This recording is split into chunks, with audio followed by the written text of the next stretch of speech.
الحمد لله وكفى وسلام على عباده الذين اصطفى أما بعد فأعوذ بالله من الشيطان الرجيم بسم الله الرحمن الرحيم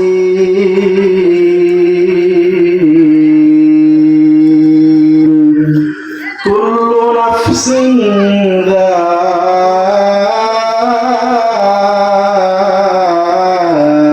ذائقة الموت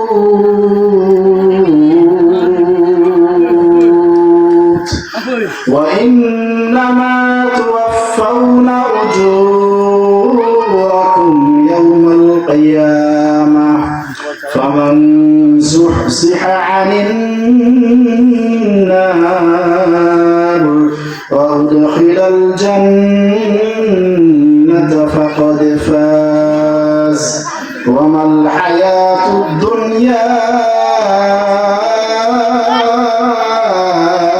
إلا متاع الغرور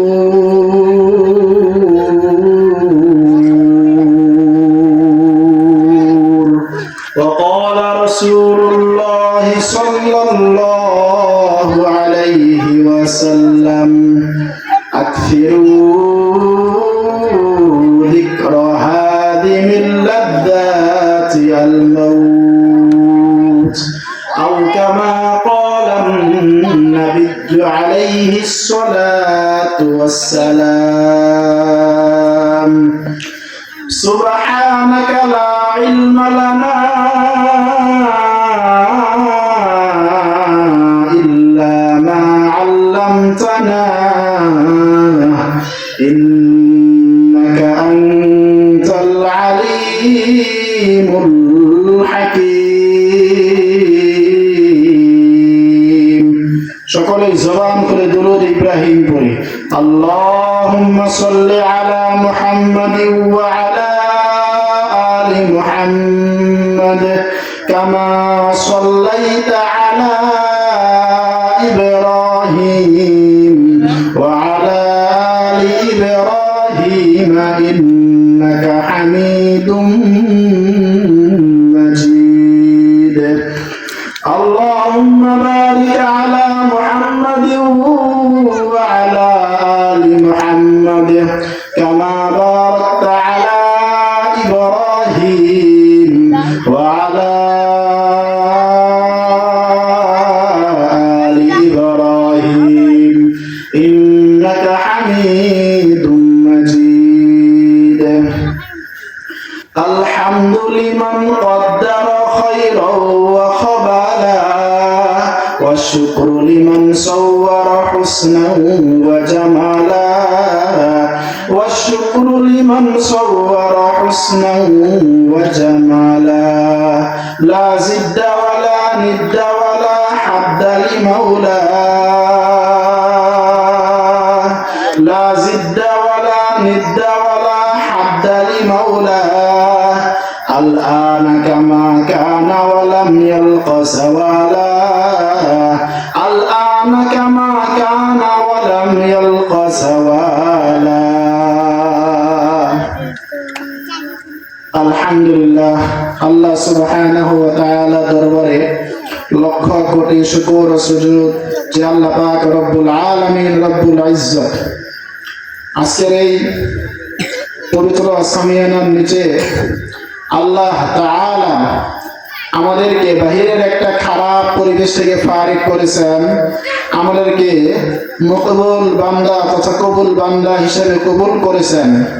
অসংখ্য অগণিত হাজার হাজার মানুষ রয়েছে এই এলাকার মধ্যে, অথচ সবাই এখানে আসতে পারে না, সবাই আসতে পারবে না, সবার দ্বারা সম্ভব না, সবাইকে আল্লাহ কবুল করবেন না।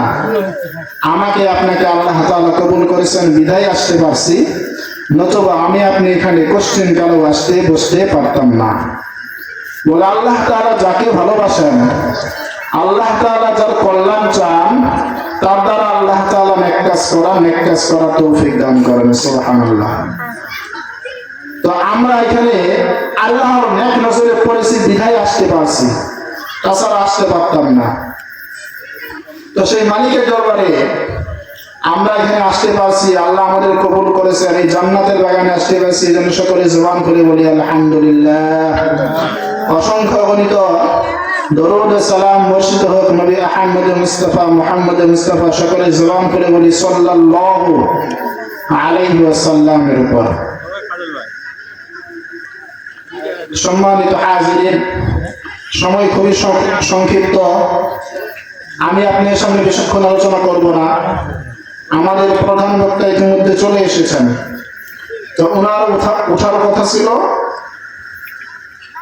9:45টার সময় বা 9:45-এ, এখানে বেজে গেছে অলরেডি 9:36। তো আমি বেশিক্ষণ আলোচনা করবো না। আমি আপনার এলাকার হুজুর, আমি আমার বয়ান আপনারা শুনেন, জানেন কেমন বয়ান করি, আমি কেমন আলোচনা করি। আমি শুধু এখানে আমাকে ডাকছেন বিদায় আসছি আর মেহমানদের খাতিরে আসছি। তা আমি অল্প সংখ্যক কিছু কথা বলবো, সকলে মনোযোগ দিয়ে শুনবেন এবং আল্লাহ তাআলা যেন আমার এই কথাগুলো আপনাদের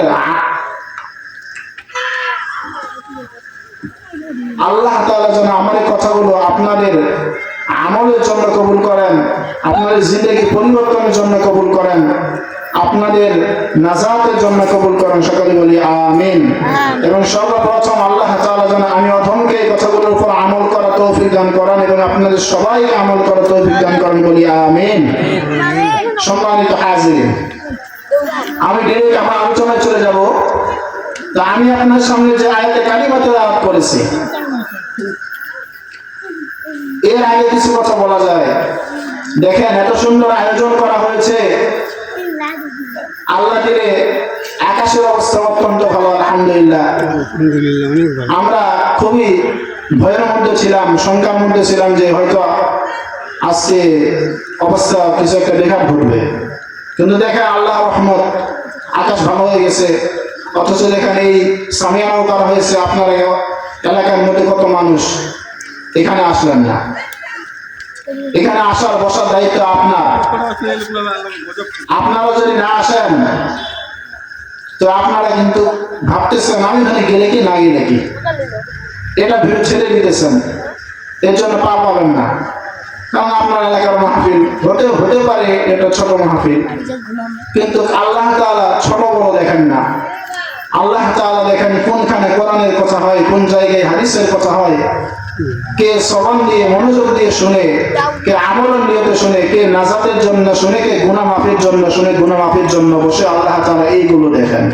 তো এইখানে বসলে আল্লাহ তাআলা আপনি হাজার হাজার মানুষের মাঝে বসে যে সওয়াব পাবেন, এই মাহফিলে বসে আল্লাহ রাব্বুল আলামিন আপনাকে সেই সওয়াব দিয়ে দিবেন। সুবহানাল্লাহ। আল্লাহ কি অভাব আছে ভাই? অভাব নাই। আল্লাহ তাআলা চাইলেই দিতে পারেন। আল্লাহ তাআলা এমন শর্ত দেন নাই অমুক স্থানে 10,000 মানুষ হবে, ওইখানে তুমি যাবা, আমি গেলেই তোমাকে মাফ করে দিব, এরকম শর্ত কিন্তু দেন নাই। বেশি আধিক্যতা আল্লাহ তাআলা চান না। আল্লাহ তাআলা অল্প জিনিস চান, অল্প জিনিসের মধ্যে আল্লাহ তাআলা তাকওয়া চান, আল্লাহর ভয় চান, ইখলাস চান, বিশুদ্ধ নিয়ত চান। বেশি আমল আল্লাহ তাআলা আমাদের কাছে আল্লাহ তাআলা চান না। আল্লাহ বলেন অল্প আমল করো, কিন্তু খাঁটি ভাবে করো, বিশুদ্ধ ভাবে করো, ইখলাস তাকওয়ার সাথে করো, আমি আল্লাহ এই আমলের ওসিলায় তোমাকে নাজাত দিয়ে দিব। সুবহানাল্লাহ। আহাব্বুল বিলাদি ইলাল্লাহি আদওয়ামুহা ওয়া ইন ক্বাল্লা। আল্লাহর হাবিব সাল্লাল্লাহু আলাইহি ওয়াসাল্লাম বলেন আহাব্বুল বিলাদি ইলাল্লাহি আদওয়ামুহা। আল্লাহ তাআলার নিকট ওই আমল সবচেয়ে বেশি প্রিয়। আল্লাহ সুবহানাহু ওয়া তাআলার কাছে ওই আমল সবচেয়ে গ্রহণযোগ্যতা বেশি। আদওয়ামুহা, আল্লাহ বলেন যে আমলটা সদা সর্বদা করা হয় তথা প্রতিনিয়ত করা হয়, আল্লাহ বলেন ওয়াইন কল্লা, এটা হচ্ছে হাদিসে কুদসি, আল্লাহ তাআলা বলতেছেন ওয়াইন কল্লা, আমি আল্লাহর কাছে ওই আমল বেশি প্রিয় যে আমল আদেওয়ামুহা সব সময় করা হয়, ওয়াইন কল্লা, ওই আমলটা সব সময় করার কারণে যদিও ছোট হয়, আমি আল্লাহ তাআলার কাছে ওই আমল বেশি আমলের চাইতে বেশি প্রিয়। সুবহানাল্লাহ।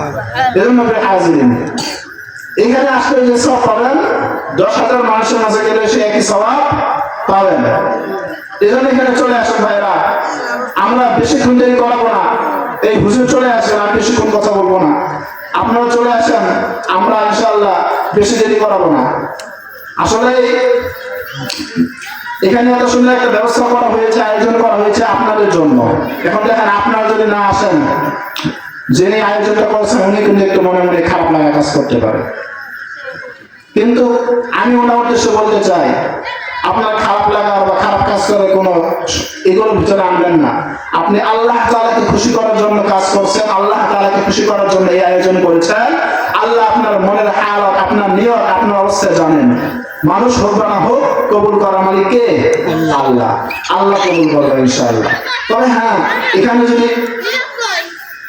যদি 10 জন মানুষ আসে, তারা এসে যে সুবহানাল্লাহ, আলহামদুলিল্লাহ, আল্লাহু আকবার বলবে, তারা এসে যে চোখের পানি ফেলে কান্নাকাটি করবে, এটা যেই ব্যক্তি আয়োজন করেছেন তার জন্য বড় বেশি উপকার। কারণ কার আমল কবুল হয়ে যায়, কার দোয়া কবুল হয়ে যায় কেউ বলতে পারে না।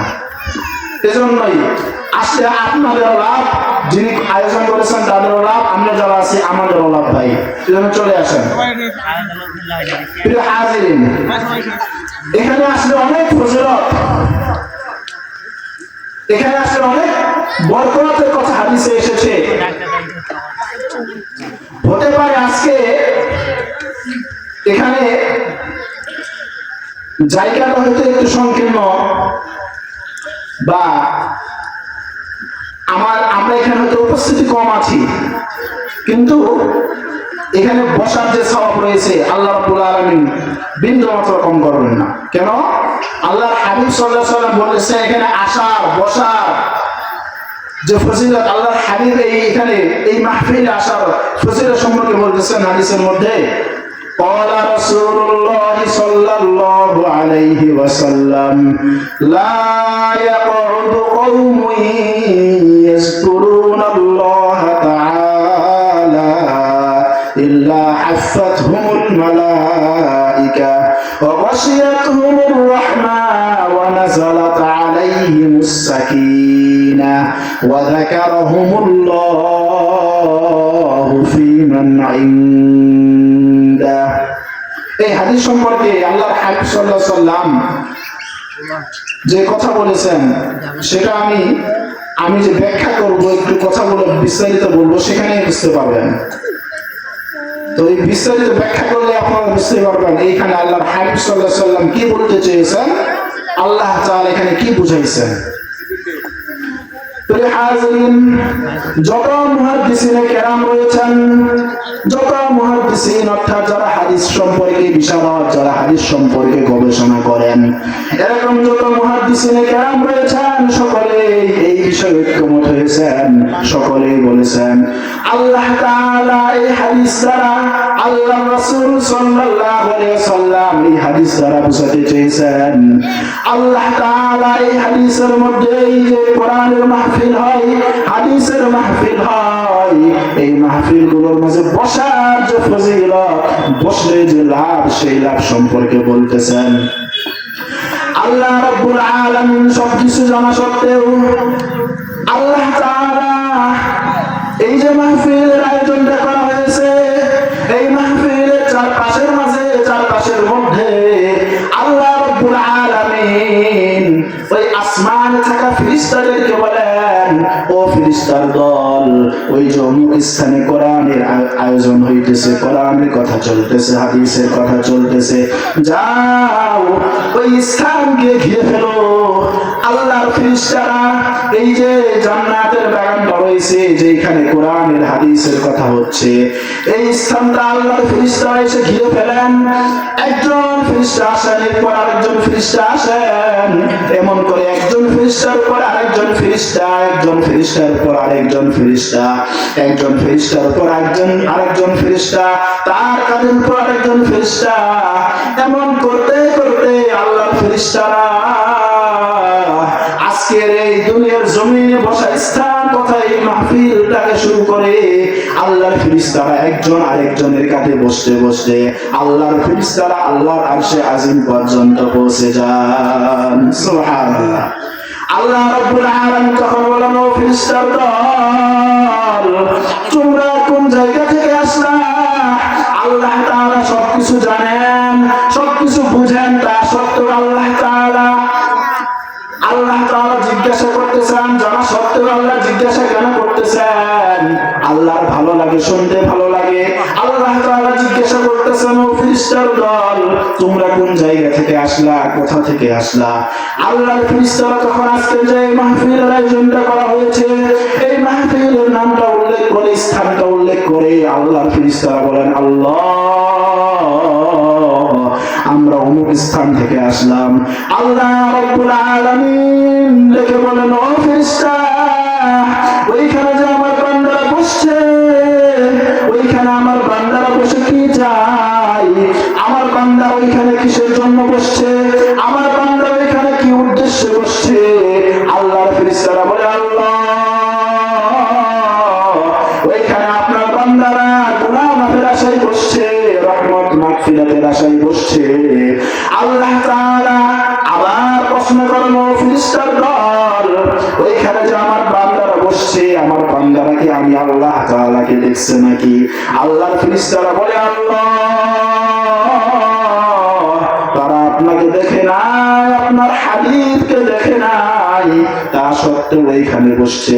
আল্লাহ তাআলা বলতেছেন, যদি তারা ওইখানে বসে, তারা যে বসছে, তারা যদি আমি আল্লাহকে দেখতো, আমার রাসূলকে দেখতো, তাহলে কি হতো? আল্লাহর ফেরেশতারা জবাব দেয়, আয় আল্লাহ, যদি তারা আপনাকে দেখতো, আপনার রাসূলকে দেখতো, তাহলে আরো অধিক আশায়, অধিক লাভের আশায়, ক্ষমার আশায়, মাফের আশায় আরো বেশি বেশি করে আপনার গুণগান গাইতো। আল্লাহ তাআলা তখন বলেন, ও ফেরেশতার দল, আমার বান্দা তো এখানে বসছে, আমার বান্দা ওইখানে বসে কি চাই?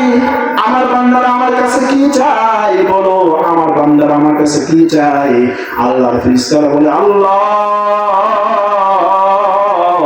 আপনার বান্দা ওইখানে বসে গুনাহ মাফ চাই, আপনার রহমত চাই, জান্নাত চাই, জাহান্নাম থেকে আশ্রয় চাই, মুক্তি চাই, নাজাত চাই। আল্লাহ তাআলা বলেন, ও ফেরেশতার দল, ওরা কি আমি আল্লাহ তাআলা বানানো জাহান্নাম দেখছে নাকি? আল্লাহর ফেরেশতারা বলে, আল্লাহ, আপনার বানানো জাহান্নাম দেখে নাই, দেখে নাই। আল্লাহ বলেন, যদি আমার বানানো জাহান্নাম দেখতো, তাহলে কি হতো? আল্লাহর ফেরেশতারা বলেন, আল্লাহ, যদি আপনার বানানো জাহান্নাম দেখতো, তাহলে তারা অধিক ভয়ে, অধিক সংখ্যায় তারা আপনার কাছে মাফ চাইতো, আপনার কাছে পানাহ চাইতো, জাহান্নাম থেকে পানাহ চাইতো। আল্লাহ তাআলা বলেন, ও ফেরেশতার দল, আমার বান্দারা তো জান্নাতও দেখে নাই, কিন্তু সেইখানে বসছে। আল্লাহর ফেরেশতারা বলে, আল্লাহ, তারা জান্নাতও দেখে নাই, জাহান্নামও দেখে নাই। আল্লাহ বলতেছেন, তারা জান্নাত দেখে নাই, জাহান্নাম দেখে নাই। ও ফেরেশতার দল, তারা আমি আল্লাহ তাআলাকে দেখে নাই, আমার রাসূলকে দেখে নাই, তা সত্ত্বেও তারা আমি আল্লাহর হয়ে, আমার রাসূলের মহব্বতে, জান্নাত লাভের আশায় জাহান্নামের ভয়ে এখানে বসছে। ও ফেরেশতার দল, তোমরা সাক্ষী থাকো, আমি আল্লাহ রাব্বুল আলামিন ওই বান্দাদের জিন্দেগীর সমস্ত গুনাহগুলো মাফ করে দিলাম। সুবহানাল্লাহ। প্রিয় ভাইরা, আল্লাহ তাআলা কি করে দিবেন? মাফ করে দিবেন। কিসের জন্য মাফ করবেন? কথা বলেন। এইখানে বসার জন্য, এখানে বসার জন্য। ইমাম কুরতুবী রাহমাতুল্লাহি আলাইহি বলেন, আল্লাহ তাআলা মাফ করবেন মানে আল্লাহ তাআলা সগীরা গুনাহগুলো মাফ করবেন। কিন্তু কথা হচ্ছে, আমরা তো জিন্দেগিতে সগীরা গুনাহ কমই করি, আমরা তো কথায় কথায় মিথ্যা বলি, কথায় কথায় গীবত করি, কথায় কথায় শিকায়ত করি, কথায় কথায় মারপিট করি, কথায় কথায় জুলুম করি, কথায় কথায় আমরা মানুষকে ধোঁকাবাজি করি, কথায় কথায় মানুষের মনে আঘাত করি। এই যে কথাগুলো বললাম, প্রত্যেকটাই হচ্ছে কবিরা গুনাহ। আমরা তো সগীরা গুনাহ কম করি, আমরা তো কবিরা গুনাহই বেশি করি। ইমাম কুরতুবী রাহিমাহুল্লাহ বলতেছেন, বান্দা যেহেতু কবিরা গুনাহই বেশি করে, তার আমলনামায় যেহেতু সগীরা গুনাহের সংখ্যা কম, সেহেতু আল্লাহ তাআলা ওই বান্দার জিন্দেগির কবিরা গুনাহগুলো যদি করে, যদি ওই মাহফিলে বসার দ্বারা খাস দিলে তওবা করে চোখের পানি ছেড়ে আল্লাহর কাছে মাফ চাই, ইমাম কুরতুবী রাহিমাহুল্লাহ বলেন আল্লাহ তাআলা ওই বান্দার কবিরা গুনাহগুলো মাফ করে দিবে। সুবহানাল্লাহ। শুধু এখানে ক্ষান্ত নয়, আল্লাহ তাআলা বলেছেন আমি ওই বান্দার কবিরা গুনাহগুলো মাফ করে ক্ষান্ত হব না। ফাউলাইকা ইউবাদদিলুল্লাহু সাইয়্যাতিহিম হাসানাত ওয়া কানা আল্লাহু গফুরার রহিমা। আল্লাহ তাআলা বলেছেন আমি ওই বান্দার সগীরা গুনাহ মাফ করে দিব, কবিরা গুনাহ মাফ করে দিব। আমি যখন বান্দার কবিরা গুনাহ মাফ করে দিলাম, সগীরা গুনাহগুলো মাফ করে দিলাম, ওই যে বান্দার আমলনামায় সগীরা গুনাহগুলো ছিল, কবিরা গুনাহগুলো ছিল, ওই আমলনামা খালি হয়ে গেল। আমি আল্লাহ তাআলা বান্দা তওবা করার দ্বারাই, এই মাহফিলে বসার দ্বারাই, আসার দ্বারাই আমি আল্লাহ তাআলা ওই খালি স্থান, ওই গুনাহগুলো সওয়াব দিয়ে পরিপূর্ণ করে দিব। সুবহানাল্লাহ। আল্লাহু আকবার। জোরে বলি আল্লাহু আকবার। সুবহানাল্লাহ বললে লস আছে ভাই? লস নাই। আমরা সুবহানাল্লাহ বলতে চাই না, সময় আছে, মুখে শক্তি আছে, জবানে শক্তি আছে, জিহ্বা নড়ে, চোখ আমাদের দেখে, দিমাগ অনুধাবন করে, কিন্তু আল্লাহর জিকির করতে চাই না, আল্লাহর প্রশংসামূলক বাক্য বলতে চাই না। এমন একটা সময় আসবে যেদিন আমরা বলতে চাইবো, বলতে পারবো না। কারণ সময় সবার সবসময় একরকম যায় না। এখন ভালো আছেন, আগামীকাল ভালো নাও থাকতে পারেন। এমন মানুষ আছে আল্লাহ আল্লাহ বলে জিকির করতে চায় জোরে জোরে, কিন্তু জবান চলে না, জিকির করতে পারে না, কিন্তু জবান তার খুব আশা যে সে জোরে জোরে জিকির করবে, আল্লাহ জিকির করবে, তার জিহ্বা নাড়তে পারে না।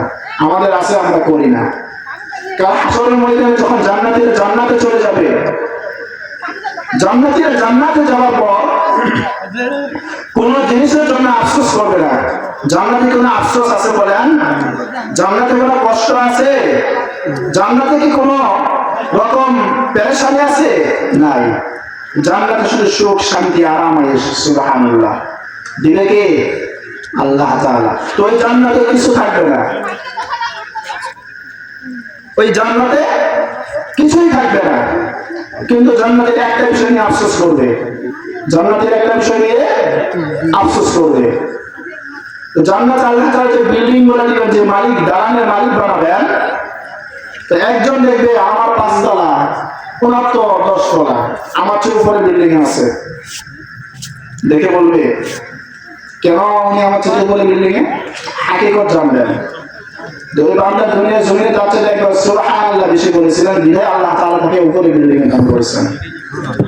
তখন বান্দা আফসোস করবে, আফসোস, দুনিয়ার জমিনে যদি 2 বার সুবহানাল্লাহ বেশি বলতাম, আমি এই বান্দার চাইতে উপরে বিল্ডিং এ থাকতে পারতাম। আফসোস করবে। এজন্য বলে ভাইয়েরা, সময়টাকে কাজে লাগান, সময়টাকে কাজে লাগান। সময় কিন্তু আপনাকে আমাকে একদিকে ডাকতেছে। কোথায়? কবর। কোথায় ডাকতেছে? কবরে ডাকতেছে। যত সময় যাচ্ছে, যত সেকেন্ড যাচ্ছে, মিনিট যাচ্ছে, ঘন্টা যাচ্ছে, সপ্তাহ যাচ্ছে, মাস যাচ্ছে, বছর যাচ্ছে, আমরা তত কবরের দিকে, তথা আখিরাতের দিকে, আল্লাহ তাআলার দিকে অগ্রসর হচ্ছি। কিন্তু আফসোস, আমরা কি অবস্থায় অগ্রসর হচ্ছি, আমাদের কি অবস্থা, এটা আমরা কোনো খবর নাই। আল্লাহর কাছে আপনাকেও যেতে হবে, আমাকেও যেতে হবে। আমাদের বাবারা গেছেন, চাচারা গেছেন, তার বাবারা গেছেন, তার চাচারা গেছেন, আমাকেও আপনাকেও যেতে হবে। কিন্তু তারা কোন অবস্থায় গেছেন, আমরা কি অবস্থায় যাব? ভাবার জানার দরকার আছে না নাই? এগুলো নিয়ে চিন্তা করার দরকার আছে না নাই? আছে। এইগুলো নিয়ে চিন্তা করবে। এই যে জিন্দেগি, এই জিন্দেগিটা কয়দিনের? এই জিন্দেগির মধ্যে আরামাইশ করতেছেন, ধোঁকাবাজি করতেছেন, মন চাই জিন্দেগি চলতেছেন, আল্লাহর আইন, রাসূল সাল্লাল্লাহু আলাইহি ওয়াসাল্লামের সুন্নাত অনুসরণ করতেছেন না, নিজের মন মতো চলতেছেন, তত শয়তানের পথে চলতেছেন। আপনার সময়টা কই দিলে, আর আখিরাতের সময় কই দিলে? তাফসীরের কিতাব এসেছে আখিরাতের 1 সেকেন্ড দুনিয়ার 2.5 থেকে 3 মিনিটের সমান। কয় সেকেন্ড? কথা বলেন, কয় সেকেন্ড? 1 সেকেন্ড। দুনিয়া এই যে আমাদের যে হায়াতে জিন্দেগি 100 বছর ধরেন, এই 100 বছর আখিরাতের এই 100 বছর আখিরাতের 1 সেকেন্ডের সমান। যেহেতু আখিরাতে যদি 1 সেকেন্ড এই দুনিয়ার হায়াতটা, তাহলে আমাদের বড় আয়ু আখিরাতের তুলনায় দুনিয়াতে হচ্ছে 2 থেকে 2.5 মিনিট। 2 থেকে 2.5 মিনিট। এই 2-2.5 মিনিটের জন্য আমরা কি করতেছি চিন্তা করেন। অথচ দুনিয়ার শুরু আছে, শেষও আছে, আখিরাতের শুরু আছে, শেষ নাই। ওইখানে যদি আরামে থাকেন, শান্তিতে থাকেন, আরামে এসে চিরকাল থাকবেন। আর যদি জাহান্নামে চলে যান, কত বছর, কত হাজার হাজার বছর যে আপনাকে জাহান্নামে থাকতে হবে তার কোনো জানা নাই। অনেকেই বলে যে ব্যক্তি কালিমা পড়েছে, মান ক্বালা লা ইলাহা ইল্লাল্লাহু দাখালাল জান্নাহ, যে ব্যক্তি কালিমা পড়েছে সে ব্যক্তি কি জান্নাতে প্রবেশ করবে। ঠিক আছে, হাদিস কথা আছে, আলহামদুলিল্লাহ। এটা আমাদের সৌভাগ্য যে আমরা কালিমা পড়ে কারণে আমরা জান্নাতে যাব। কিন্তু জান্নাতে যাব তার আগে যে কি কি যাবে, কত প্রকার কি কি মাই শাস্তি কাকে বলে, কত প্রকার কি কি, এগুলোকে আমরা ভাবছি। আপনাকে আল্লাহ তাআলা তো জান্নাতে প্রবেশ করাবেন, তার আগে যে আপনার উপর দিয়ে কি কি যাবে এগুলো কি ভাবছি? তার আগে আপনাকে আল্লাহ তাআলা বানাবেন, ইচ্ছা মতো জান্নাতের উপযুক্ত বানাবেন। কেমন করে বানাবেন? আপনাকে শাস্তি দিবেন। এবং শাস্তি কত বছর হবে আপনার আমার জানা আছে। এই শাস্তিকে আমরা সহ্য করতে পারবো? 1 সেকেন্ড সহ্য করতে পারবো? বলেন, পারবো না। এই জন্য প্রিয় হাজিরিন, সময়টাকে কাজে লাগাই, সময়টা নষ্ট না করি। এই যে দেখেন কত সুন্দর একটা আয়োজন করা হয়েছে, অথচ আমার এখানে লোক নাই। ভাবতেছে কি আর শুনবো, মাইকে তো শুনতে যাইতেছে। ওই যে বললাম এখানে আসার দ্বারা কি আছে, লাভ আছে। আসলেই গুনাহ মাফ, সওয়াব দেখা শুরু হয়, গুনাহ মাফ হতে থাকে। এটা কি ওই চায়ের দোকানে বসে, পানের দোকানে বসে, ওই দুনিয়ার স্থানে বসে এই সওয়াব পাওয়া যাবে না। এর না প্রিয় হাজিরিন, প্রিয় ভাইয়েরা, যাদের এখানে আওয়াজ যাচ্ছে, দয়া করে চলে আসেন। আমি বেশিক্ষণ কথা বলবো না, আমি এখানে শেষ করে দিব। এখন আপনার সামনে আমাদের হুজুর কিছুক্ষণ কথা বলবেন, এরপরে আমাদের প্রধান বক্তা চলে আসবেন ইনশাআল্লাহ। আমি আপনার এলাকার হুজুর, আমার বয়ান আপনারা শুনেন, জানেন আমি কেমন বয়ান করি, সামনে শুনতে পারবেন, সমস্যা নাই। আমাদের মেহমানদের দিকে আমাকে নজর দিতে হবে, যেহেতু উনি আমাকে দায়িত্ব দিয়েছেন, আমি মেহমানরা নিয়ে এসেছি। তো প্রিয় ভাইয়েরা চলে আসেন, জায়গা আছে, পর্যাপ্ত পরিমাণ জায়গা আছে, আপনারা চলে আসেন। আমরা স্বল্প সময়ের মধ্যে শেষ করে দিব ইনশাআল্লাহ। তো যা কিছু বললাম, আল্লাহ তাআলা যেন আমাদের সবাইকে আমল করার তৌফিক দান করেন, সকলে বলে আমিন। আমিন। এই বলে আমি আমার সংক্ষিপ্ত বক্তব্য শেষ করলাম। ওয়া আখিরু দাওয়ানা আলহামদুলিল্লাহি রাব্বিল আলামিন। আসসালামু আলাইকুম ওয়া রাহমাতুল্লাহি ওয়া বারাকাতুহু।